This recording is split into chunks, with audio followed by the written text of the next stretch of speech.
Ladies and gentlemen, welcome to another video. In this video, we're going to be talking about how to fix host not responding on Airbnb. So let's get straight into the video. First things first, of course, open your Airbnb application and always use the Airbnb platform to communicate, to keep a record of all the interactions. So make sure you use the messages tab right here. But if they still don't respond to you, what you want to do is simply go ahead and search for Airbnb support. And this is where you want to simply go ahead and send them messages regarding it. However, if it still doesn't work, then what you can do is simply go ahead and tap on your profile icon, go all the way down to get help.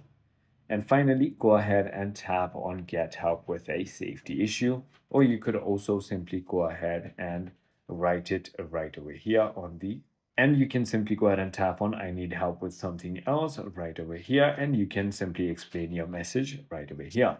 It is as simple as that. I hope this video clarified everything for you. If you have further more queries, feel free to comment down below, and I'll see you on the next one.